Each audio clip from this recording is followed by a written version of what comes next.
आज हमारे चिंतन का बिंदु है कि हमारे जीवन में संयम की क्या आवश्यकता है।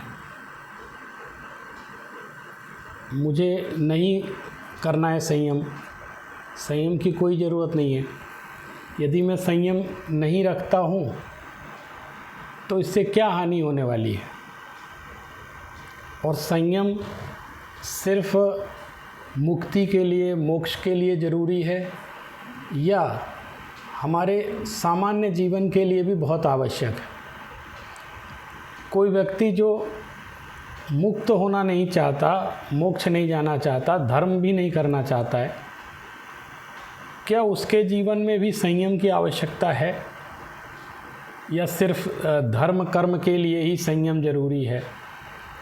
इन विषयों पर और संयम क्या चीज़ कहलाती है, संयम को कैसे हम समझें और इसका हमारे जीवन में क्या उपयोग है, इन सब बिंदुओं के आधार पर मैं कुछ बातचीत आपसे करना चाहता हूँ। सबसे पहले हमको ये निर्णय करना है कि हम इंद्रियों के अधीन हैं कि इंद्रियां हमारे अधीन हैं। हम इंद्रियां हमें चला रही हैं या हम इंद्रियों को चला रहे हैं। क्या जो इंद्रियां, जो हमारे 5 सेंसेस हैं, ये जो डिमांड करते हैं हम उसकी पूर्ति करते चले जा रहे हैं। ये जो चाहते हैं, ये मांगते हैं, उसको हम पूरा कर देते हैं। तो ये क्या है? इंद्रियां हमारे बस में नहीं है। इंद्रियां जो कहती हैं हमको वो करना पड़ता है। तो इसका मतलब ये हुआ कि इंद्रियां हमारे ऊपर शासन कर रही हैं। मैं कुछ हुई ही नहीं, मेरा कोई कंट्रोल ही नहीं है। ये जो कहती हैं वो मैं करता हूँ।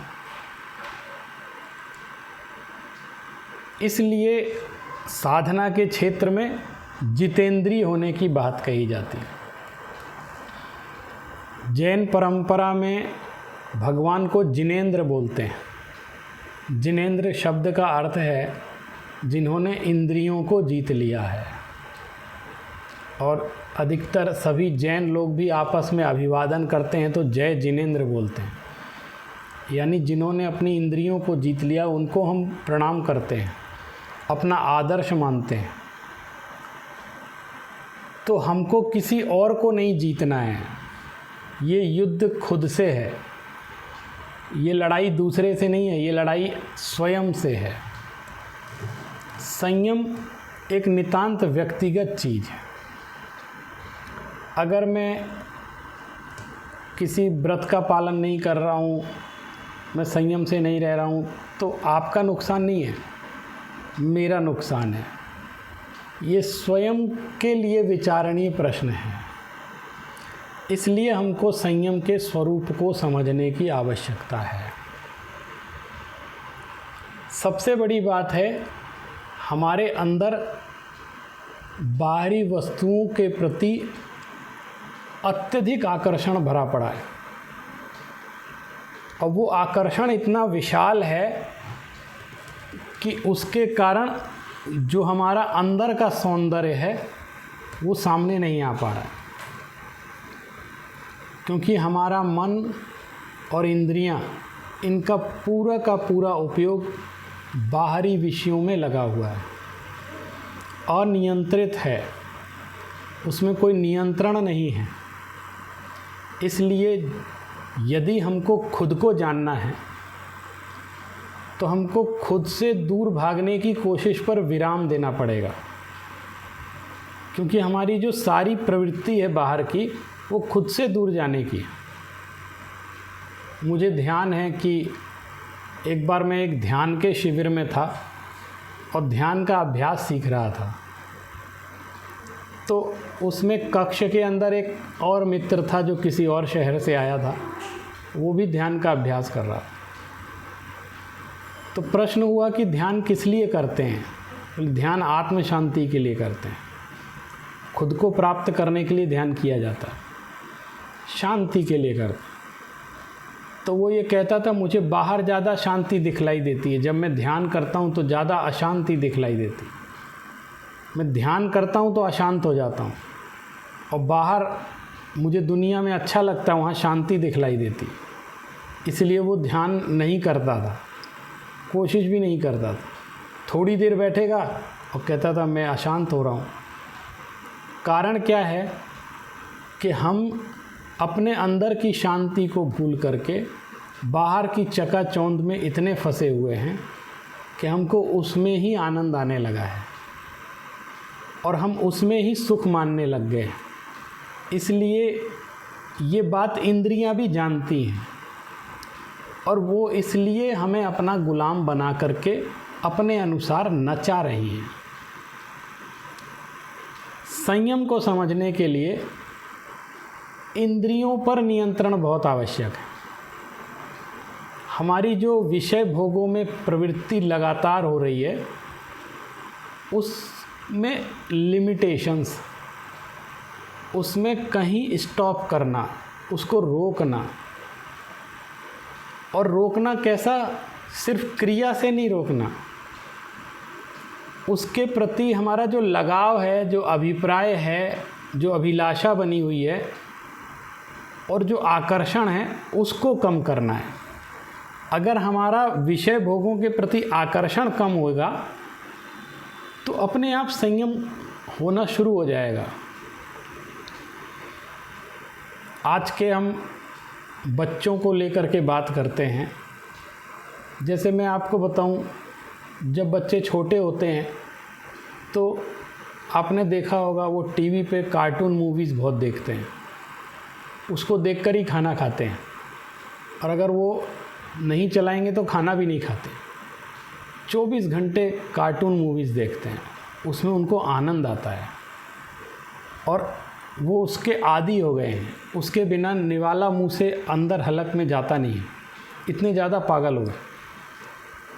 और कितना भी कहो रोक दो तो मानते नहीं हैं। अभी मैं एक ट्रेन में बैठा था तो एक बच्चा, उसकी माँ अपने बच्चे को लेके बैठी थी। माँ ज़रा सा उससे फ़ोन ले लेती थी तो वो रोने लगता था। गोदी वाला बच्चा, माँ अपना काम नहीं कर पा रही थी, वो जैसे ही छीनती थी बच्चा रोने लगता था। उसको वो चाहिए और वही मूवी चाहिए, वही फिल्म चाहिए, इतना वो आदी हो गया था। फिर देखिए, कोई व्यक्ति ज़िंदगी भर कार्टून मूवीज़ नहीं देखता है। धीरे धीरे वही बच्चा जब बड़ा होता है, जब उसको इस बात का बोध हो जाता है कि ये तो निस्सार है, इसमें कोई आकर्षण नहीं है, तो धीरे जब उसकी समझ बढ़ती है तो उसके सामने भी यदि आप कोई कार्टून मूवी लगा दें और जो बड़ा हो जाता है, पढ़ने लगता है, उसका उपयोग सकारात्मक दिशा में आगे बढ़ जाता है, उसको उसकी निस्सारता का भान हो जाता है, तो वो अपने आप आपसे लड़ता है कि ये क्या फालतू की चीज़ लगा देते हो, टीवी पे आपने क्या बेकार की चीज़ लगा दी, मेरा टाइम ख़राब हो रहा है। जिस चीज़ के पीछे वो दीवाना था, आज उसके प्रति वितृष्णा अपने आप हो रही है। क्यों? क्योंकि समझ विकसित हो गई है। हमने उसको कोई नियम नहीं दिलवाया है, हमने कंट्रोल भी नहीं कर पाए, हम रोक भी नहीं पाए उसको, और ना उसने खुद को रोका। जब तक उसको विवेक जागृत नहीं हुआ था तब तक वो देखता ही देखता था और उसके बिना कोई काम नहीं करता। तो मजबूरी में हमें भी उसके सामने रखना पड़ता था क्योंकि सुनता ही नहीं। लेकिन जैसे अपने आप अंदर से वो बोध जागृत हो गया कि मैं किस कल्पनाशील संसार में डूबा था, ये तो कुछ भी नहीं है, संसार तो दूसरा है, यथार्थ कुछ और होता है। तो आप देखिए, वही बच्चा, उसके सामने आप कार्टून मूवी लगा दी, जैसे वो किशोरावस्था में आता है तो वो उसके प्रति उसका आकर्षण ख़त्म हो जाता है। अब आप इसको संयम भी कह सकते हैं कि अब वो नहीं देखता है, आपने सामने रख दिया तो भी नहीं देखता है। तो सवाल इस बात का नहीं है कि हमको विषय भोगों से विरक्ति ज़बरदस्ती करनी है, सवाल इस बात का है कि हमें उसमें निस्सारता का भान हो रहा है कि नहीं हो रहा है। अगर हमारे मन में, अगर हमारे अंदर उसके प्रति आकर्षण विद्यमान है तो हम जंगल में भी चले जाएं तो भी आकर्षण बरकरार रहेगा, भले वो विषय भोग हमारे सामने नहीं है, क्योंकि हमने हृदय से, हमारे अंदर में, अभिप्राय में उसके प्रति आकर्षण निरंतर विद्यमान है। इसके विपरीत यदि आकर्षण ख़त्म हो गया है उसका विवेक जागृत हो गया और निस्सारता का भान यदि हमें हो गया है, उसका वो निरुपयोगी लगने लगा है, तो हम उन संयोगों में, उन भोगों के बीच में रह कर के भी हम उससे विरक्त रह जाते हैं, हम उसकी तरफ ध्यान भी नहीं देते हैं।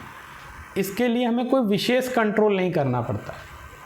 लेकिन अपने आप लोग कहते हैं बहुत संयमी व्यक्ति है, ये तो टीवी भी नहीं देखता है, ये तो मैं टेलीविज़न देखता हूँ, समाचार सुनता हूँ। पहले कोई सीरियल अच्छे लगते थे, फिर फालतू लगने लगे, ये क्या फालतू की चीज़ें दिखा रहे। तो जब तक विवेक नहीं था अच्छा लगता था, अब हम सामने भी होता है तो बंद कर देते हैं। तो उसके प्रति उपेक्षा भाव, अपने आप आकर्षण खत्म हो जाना, विषय भोगों के प्रति आकर्षण खत्म हो जाना, ये संयम कहलाता है। और मैं आपको थोड़ा प्रायोगिक रूप से संयम समझाने का प्रयास कर रहा हूँ। संयम एक अद्भुत चीज़ है, ये हमारे जीवन जीने की कला है। ऐसा नहीं है कि ये संयम सिर्फ धर्मात्माओं का अधिकार है। हम कभी कभी ऐसा सोच लेते हैं तो साधु संतों का काम है, या जो धार्मिक प्रवृत्ति के लोग हैं उन्हीं का काम है, मंदिरों का काम है। ऐसा नहीं है। जगत में ऐसा कुछ भी नहीं है जो बिना संयम के चलता। इसलिए आपको संयम अनिवार्य है, मैं ये कहना चाहता हूँ, ऑप्शनल नहीं है। चाहूँ तो ग्रहण करूँ, चाहूँ तो ना करूँ, ऐसा नहीं है, अनिवार्य है। उसके बिना आप काम ही नहीं कर सकते। आप में से जितने लोग भी हैं, उन्होंने जितने अंशों में भी जीवन में सफलता और सुख प्राप्त किया है, उसका एकमात्र कारण था कि आपने संयम को धारण किया। किसका मन नहीं लगता फिल्म देखने में, किसका मन नहीं करता परीक्षा के दिन भी बाहर जाकर के खेलें, कौन रोकता है। लेकिन उस समय विवेक जागृत होता है कि मुझे अध्ययन करना है, यदि मेरा सिलेक्शन नहीं हुआ तो मेरा जीवन बेकार हो जाएगा, यदि मैंने पढ़ा नहीं तो मैं परीक्षा में लिख नहीं पाऊँगा। तो अपने आप वो पुस्तक की तरफ झुकना पड़ता है, और हम झुकते हैं उस समय हम बाहर के आकर्षण को तोड़ते हैं या कम करते हैं, और जो कर पाता है वो सफल हो जाता है। जितने भी अंशों में जो सफल है व्यक्ति जीवन में, वो सिर्फ और सिर्फ संयम के कारण है। इसलिए मैं कह रहा हूँ संयम ऑप्शनल नहीं है, कंपलसरी कोर्स है। ऐसा नहीं है कि आप सोचो मुझे ये नहीं चुनना है, मैं बिना संयम के भी कोई काम कर सकता हूँ, बिल्कुल नहीं हो सकता। आप व्यापार के अंदर जाएं, वहाँ संयम की आवश्यकता पड़ती है। आप राजनीति में जाएं, वहाँ संयम की आवश्यकता पड़ती है। आपको क्या लगता है हमारे प्रधानमंत्री, कोई व्यक्ति प्रधानमंत्री बनने के बाद बिना संयम के रह सकता है? हम लोग 2-3 घंटे काम करके थक जाते हैं, लेकिन वो वहाँ 24 घंटे काम करना पड़ता है। कब सोते होंगे, कब क्या काम करते होंगे। आप सोचो कितना कंट्रोल रखना पड़ता है कि व्यक्ति थकता नहीं है, काम करता जा रहा है। ये क्या बिना साधना के संभव है? या हंसी में उड़ा दें इसको। आप देखिए जीवन में जितने भी व्यक्ति सफल हैं वो अनुशासित हैं, अपने समय को लेकर अनुशासित हैं। वो हर चीज़ को संयमित रखते हैं, अनकंट्रोल्ड कुछ भी नहीं होने देते। और जो अनकंट्रोल्ड होता है उसका जीवन तहस नहस हो जाता है। मैं विश्वविद्यालय में छात्रावास में रहता था, तो मेरे कई मित्र सिगरेट और शराब भी पीते थे, और कभी चर्चा होती थी तो उनसे मैं कहता था कि ये तुम क्यों कर रहे हो ऐसा। तो वो मुझसे कहते थे मुझे आश्चर्य है कि तुम बिना इसके कैसे रह लेते हो, क्योंकि लगभग सभी ऐसा करते थे। आप सोचिए हमारे विश्वविद्यालयों में, छात्रावासों में हमारे बच्चे जहाँ बाहर पढ़ रहे हैं, जहाँ जा रहे हैं, कैसी दुनिया में जी रहे हैं। वहाँ जो सिगरेट नहीं पीता है वो पिछड़ा और दकियानूसी समझा जाता है। जो शराब या बियर नहीं पीता है उसको ये माना जाता है तुम जीवन में कुछ कर ही नहीं सकते, तुम किसी लायक नहीं हो। ये हमें बाहर शिक्षा दी जा रही है। ऐसे समय में, ऐसे विपरीत वातावरण में आपके भी ऐसे अनुभव होंगे कि आपसे लोग कहते होंगे कि आप शाकाहारी कैसे रह जाते हैं, आप कैसे बिना इसके रहते हैं, ऐसे लोग मिलेंगे आप। लेकिन आप ये देखिए, चारों तरफ 7 प्रकार के व्यसनों का बाजार लगा है। उन सब के बीच में भी हम और आप यदि सुरक्षित हैं, यदि हम बचे हुए हैं, तो इसमें बहुत बड़ा उपकार हमारी इस प्राचीन विरासत का है, हमारे संस्कारों का है, हमारे माता पिता का दिया हुआ संस्कार है। हम उन सब के बीच में रह कर के भी हम उससे प्रभावित नहीं हुए। हो सकते थे और हो जाते तो कोई कुछ कहता नहीं, लेकिन संयम ने हमारी रक्षा की। तो ऐसे मेरे मित्र जो कहते थे कि मैं सिगरेट के बिना नहीं रह सकता, चेन स्मोकर हैं, वो कहते हैं सिगरेट मुझे छोड़ती नहीं है, ये शराब मुझे छोड़ती नहीं है। हम कैसे समझाएं कि न सिगरेट ने हमें पकड़ रखा है, न शराब ने हमें पकड़ रखा है, हम इनको नहीं छोड़ रहे हैं। उन्होंने किसी को नहीं पकड़ा है, ये तो बाजार है, बाजार में सब चीज़ उपलब्ध है। हमको क्या ग्रहण करना है, क्या छोड़ना है, ये विवेक हमारा रहता है। तो ऐसे हमारे मित्र जो इस बात की शिक्षा देते थे और इस बात को पुष्ट करते थे कि जब तक आप शराब सिगरेट नहीं पिएंगे दुनिया में आप सफल नहीं हो सकते, वो 10 वर्ष बाद वो मित्र मुझे मिला और एक बड़ी कंपनी में काम कर रहा था। तो मैंने उससे पूछा कि तुम सिगरेट तो पीते हो ना? तो बोले कैसी बात करते हो, मेरा बॉस मुझे निकाल देगा, वो मना है सिगरेट पीना, क्योंकि बहुत हाई पैकेज में नौकरी कर रहा है। तुम तो कहते थे बिना इसके रहा ही नहीं जा सकता। अरे बोले रहना पड़ता है, नहीं तो नौकरी चली जाएगी। मैंने जहाँ आवश्यकता पड़ी कंट्रोल करना पड़ा, उसको संयम करना पड़ा।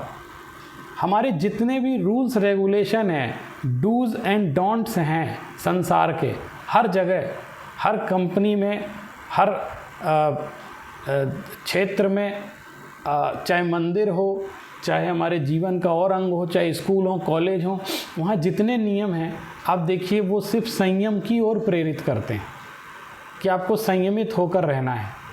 जैसे मैं आपसे कहूँ, स्कूलों में जाते हैं तो एक यूनिफॉर्म निर्धारण होता है कि आपको इसी रंग की शर्ट पहननी है। सारे बच्चे, 1000 बच्चे एक ही रंग की शर्ट पहनेंगे।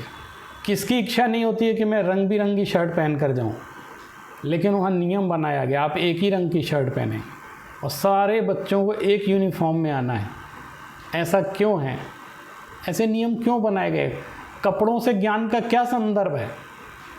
कोई कपड़ा कुछ भी पहने, पढ़ाई अच्छी होनी चाहिए, लेकिन फिर भी यूनिफॉर्म बनाया जाता है ताकि लोगों में आपस में कपड़ों के कारण मतभेद खड़े ना हो, ताकि उनका दिमाग कपड़ों की तरफ ना जाए, तुमने क्या पहना है, हमने क्या पहना है, तुम्हारा अच्छा है, हमारा।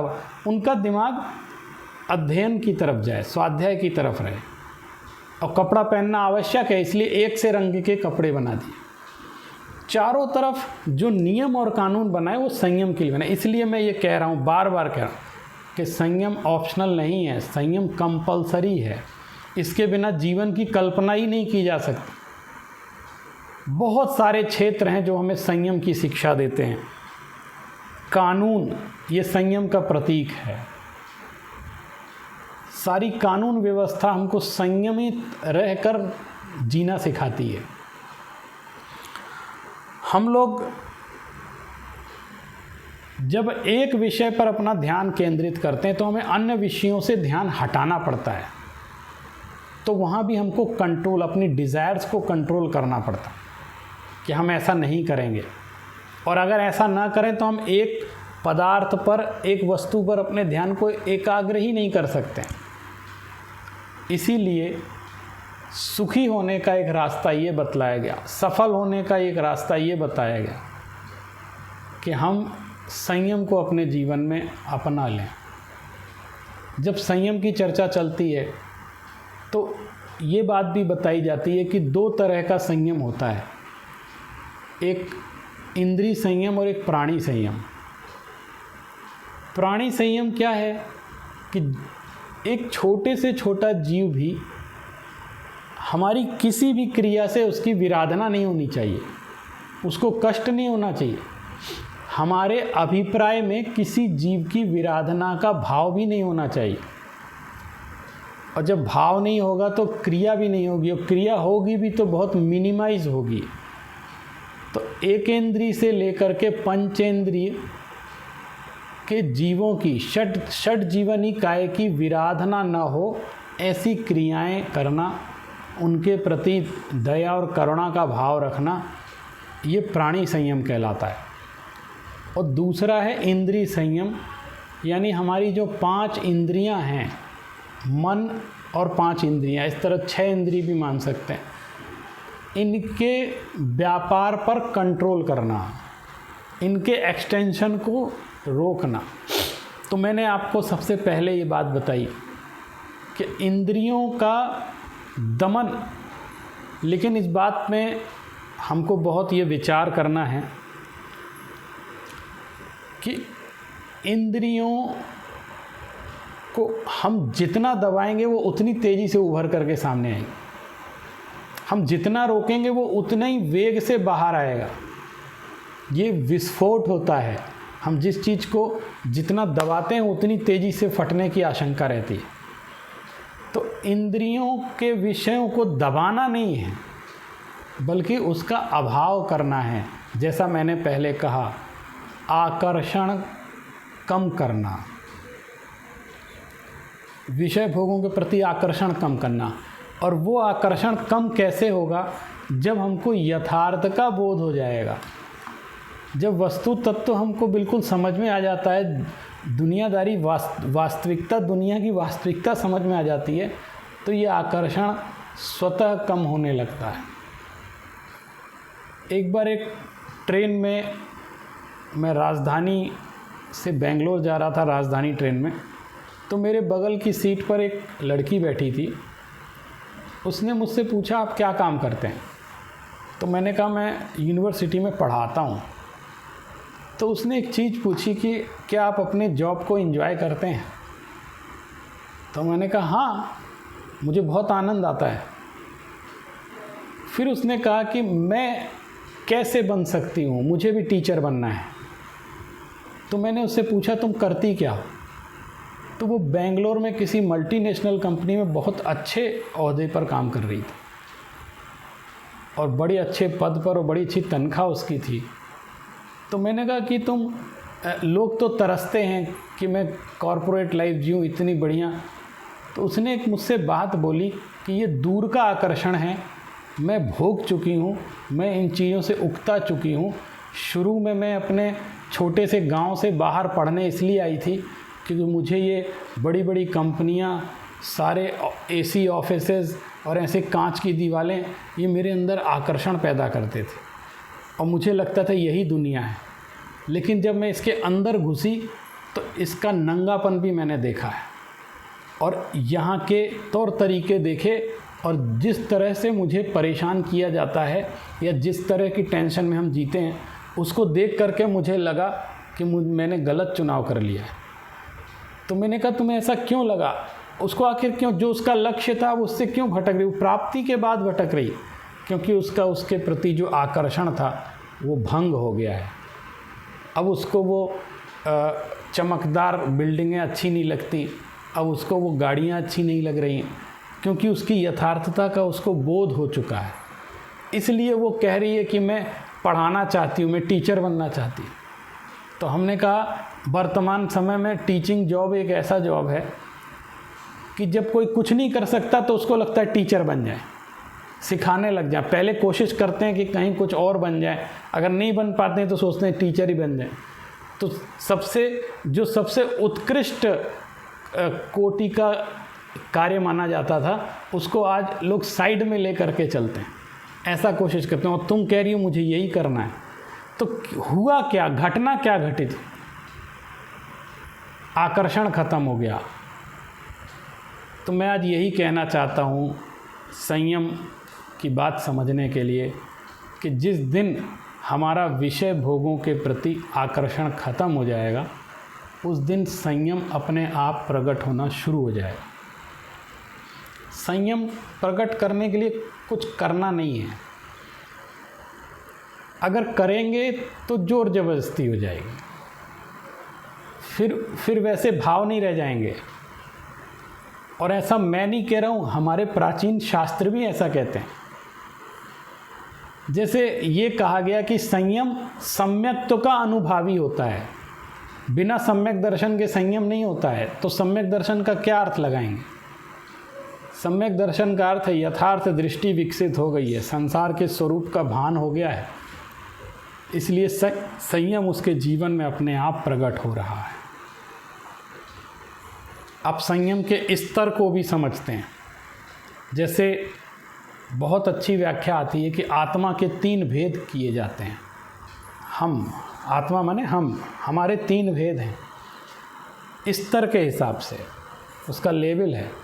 जैसे पहला होता है बहिरात्मा, दूसरा होता है अंतरात्मा, तीसरा होता है परमात्मा, जो सबसे उत्कृष्ट दशा है। तो बहिरात्मा का अर्थ क्या होता है? बहिरात्मा का अर्थ है कि इसको ये विश्वास है कि बाहर सुख मिलने वाला है, इसलिए इसकी दृष्टि बाहर ही लगी रहती है, वो बहिरात्मा है। उसके इंद्रियों की प्रवृत्ति बाहर की तरफ चल रही है, वो बाहर सुख खोज रहा है, इसलिए वो बहिरात्मा है। तो वो बहिरात्मा संयम का कितना भी प्रयास करेगा वो सफल नहीं होगा। वो संयम का अभ्यास कर सकता है लेकिन संयम में सफल नहीं हो सकता, क्योंकि अभी दृष्टि परिवर्तन नहीं हुआ है। वो बहिरात्मा है, मिथ्या दृष्टि है, अभी वो बात समझा नहीं है। तो प्रैक्टिस कर सकता है, अभ्यास कर सकता है संयम का, लेकिन पूर्ण संयम यानी संयम का जो स्वरूप है वो अभी उसके प्रकट होने में समय है, क्योंकि उसकी दृष्टि का परिवर्तन नहीं हुआ है। वो बाहर से चीज़ों को रोक लेता है, मैं ये नहीं करूँगा, मैं ये नहीं खाऊँगा, मैं ये नहीं पीऊँगा। वो दशा भी अच्छी दशा है, क्योंकि अभ्यास के बिना कोई कार्य होता नहीं है। तो बहिरात्मा हमेशा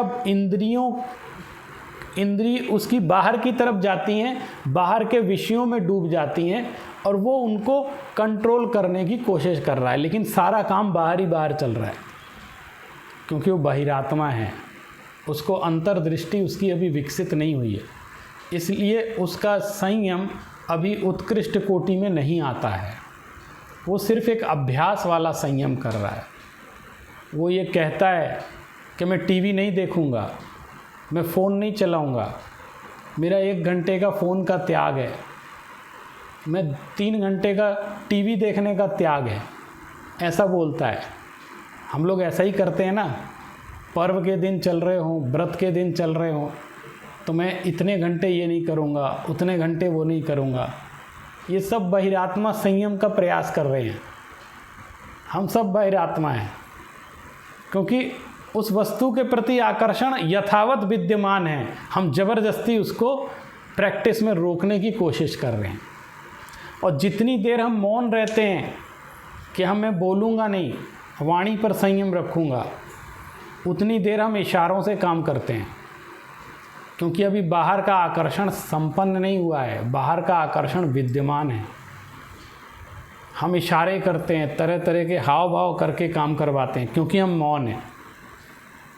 ये संयम नहीं है, संयम का अभ्यास है।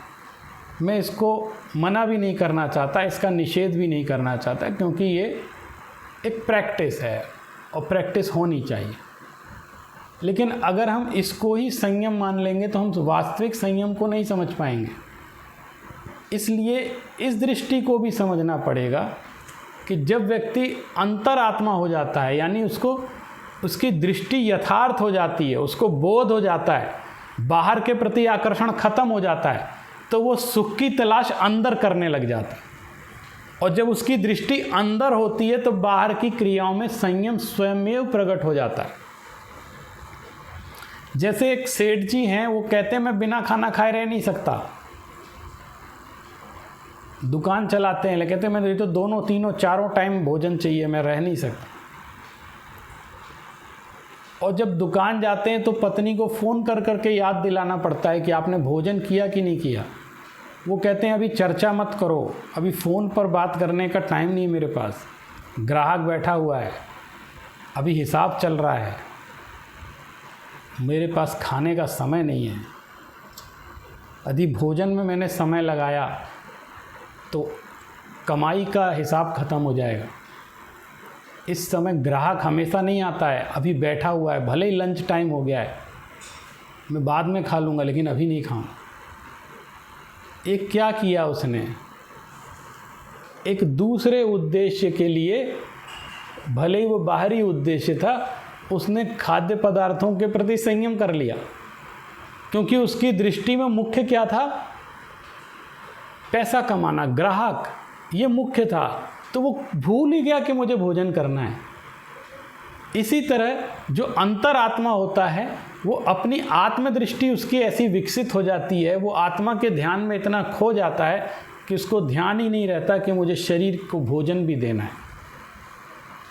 ये उसकी संयम की दशा हो जाती है। और यदि देना ही पड़ जाए तो मैं आहार में उन पवित्र चीज़ों को ही दूंगा जिससे किसी तरह की हिंसा ना हो, किसी को दुख तकलीफ़ ना हो। मुझे अपनी देह यात्रा को चलाने के लिए आहार लेना है, आहार करने के लिए देह यात्रा नहीं चलानी है। मुझे जीने के लिए खाना है, खाने के लिए नहीं जीना है। उसकी दृष्टि बदल गई है।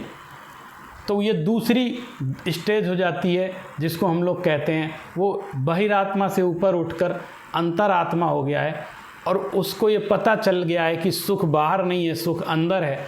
तो उसकी इंद्रियां भी अंदर की तरफ देखना प्रारंभ कर देती। वो पहले आंख खोल के बाहर देखता था और आंख बंद रहती थी तो भी बाहर के दृश्य उसको दिखाई देते थे। अब वो आंख खोलता है तो भी उसको अंदर के दृश्य दिखलाई देते हैं, क्योंकि उसकी दृष्टि अंतरात्मा हो गई है, अंतरंग दृष्टि विकसित हो गई है। तो हमारे जो प्राचीन आचार्य हैं वो इस बात पर बल देते हैं कि जो संयम है वो सम्यक्त्व का अनुभावी होता है। बिना सम्यक्त्व के वास्तविक संयम नहीं होता है। तो ऐसी स्थिति तब आती है जब बाह्य विषयों के प्रति आकर्षण स्वयमेव तिरोहित हो जाए, यथार्थ दृष्टि विकसित हो जाए, भेद विज्ञान की दृष्टि विकसित हो जाए और हमारे अंदर अंतरंग में डूबने की क्षमता विकसित हो जाए, तो वो अंतरात्मा हो जाता है। अब तीसरा स्तर आता है, वो है परमात्मा का स्तर। परमात्मा को हमारे आपके जैसे संयम की आवश्यकता ही नहीं है, क्योंकि वो परम संयमी हो गए हैं। ये हमारे आपके जैसे संयम उनके जीवन में नहीं है, क्योंकि वो परम संयम को प्राप्त हो चुके हैं। वो परम संयम वो कहलाता है जो अपनी शुद्ध स्वरूप में पूर्ण रूप से स्थित हो गया है। यानी इंद्रिय संयम वगैरह का जो उद्देश्य था वो उन्होंने पूर्ण रूप से प्राप्त कर लिया है। तो वो परम संयमी हो जाते हैं, परम योगी हो जाते हैं। इस तरह हम संयम को 3 भागों में स्तर के रूप में विभाजित करके भी समझ सकते हैं। एक एक इंद्रिय हमको परेशान करती है। अब मैं एक प्रैक्टिकल अप्रोच की बात करना चाहता हूँ कि हम इंद्रियों, निश्चित रूप से इंद्रिय बाह्य जगत में जाएगी। अभी बहिरात्म दशा में भी हम क्या कर सकते हैं? इंद्रिय का व्यापार तो होगा ही होगा, क्योंकि अंतरंग दृष्टि अभी विकसित नहीं हुई है। तो उसके हम विषय का चुनाव कर लें। हम इंद्रियों को ऑर्डर दें कि जो तुम कहोगे हम वो नहीं करेंगे, जो हम कहेंगे वो तुमको करना हो। इंद्रियों को हम अपना मालिक ना बनाएं, अपना नौकर बना लें। ये काम हम कर सकते हैं।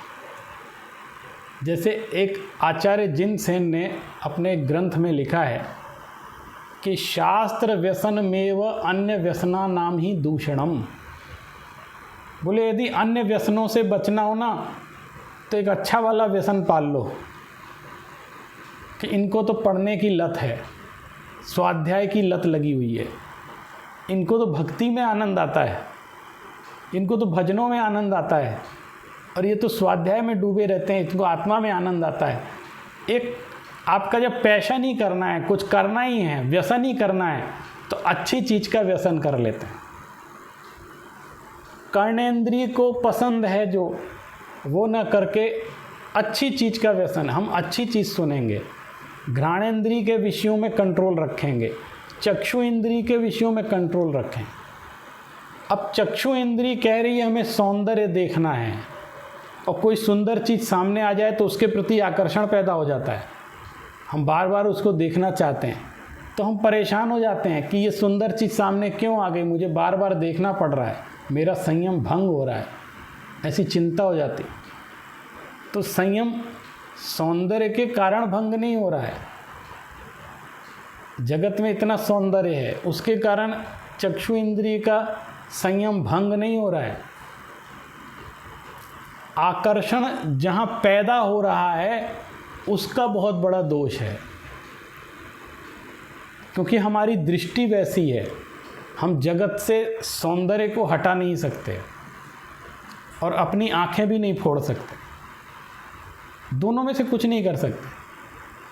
आंखें भी खोल के रखनी पड़ेगी और जगत में सौंदर्य भी विद्यमान रहेगा, लेकिन हमारी जो दृष्टि है वो हम बदल सकते हैं अगर हमारा आकर्षण, जो आकर्षित हो रहा है उसका ज़्यादा दोष है, जो आकर्षण पैदा कर रहा है उसका दोष नहीं है। बाजार में हर व्यक्ति अपना माल बेचना चाहता है और वो तरह तरह के विज्ञापन दिखलाता है, हम देखते भी हैं, लेकिन सारा सामान खरीदते थोड़ी हैं।